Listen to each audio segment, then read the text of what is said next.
पूर्णिमा यानी आषाढ़ पूर्णिमा की व्रत कथा। गुरुर ब्रह्मा गुरुर विष्णु गुरुर देवो महेश्वराय गुरुर साक्षात परम ब्रह्म तस्मै श्री गुरुवे नमः। इस श्लोक के अनुसार गुरु को ब्रह्मा विष्णु महेश के बराबर माना जाता है और उन्हीं की पूजा अर्चना और आराधना करने के लिए गुरु पूर्णिमा का पावन पर्व मनाया जाता है।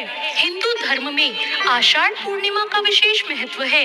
मान्यताओं के अनुसार आषाढ़ पूर्णिमा के दिन ही महर्षि वेदव्यास का जन्म हुआ था। वेदव्यास ने मानव जनजाति को चारों वेदों के ज्ञान से अवगत कराया। साथ ही उन्होंने हिंदू धर्म के महान ग्रंथ महाभारत की रचना की थी। हिंदू धर्म में महर्षि वेदव्यास का बहुत बड़ा योगदान और प्रभाव रहा, इसलिए आषाढ़ पूर्णिमा को गुरु पूर्णिमा के रूप से मनाया जाता है और इस पूर्णिमा को व्यास पूर्णिमा के नाम से भी जाना जाता है। आषाढ़ पूर्णिमा पर गुरुओं की पूजा की जाती है।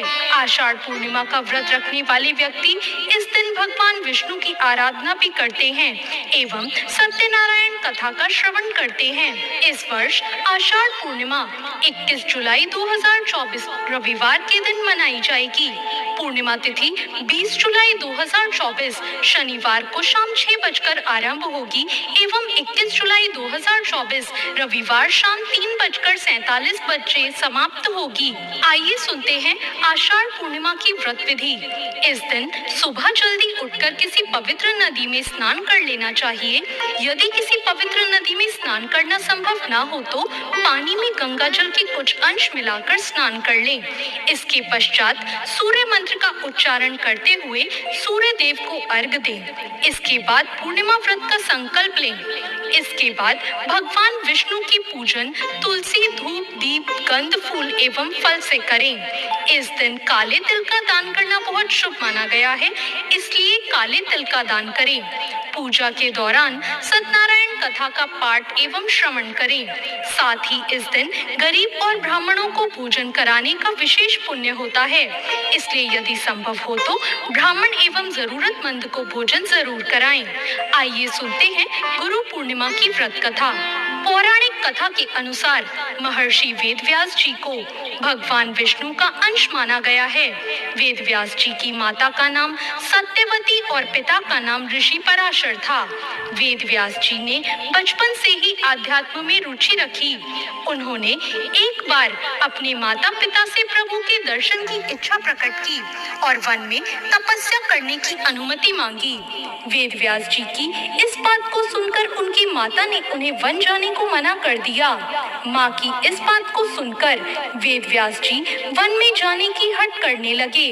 वेदव्यास जी की हट करने से माता सत्यवती को उन्हें वन जाने की आज्ञा देनी पड़ी। जब वेदव्यास जी वन की ओर जा रहे थे तब उनकी माता ने उनसे कहा, तुम्हें अपने घर की याद आए तो तुम वापस आ जाना।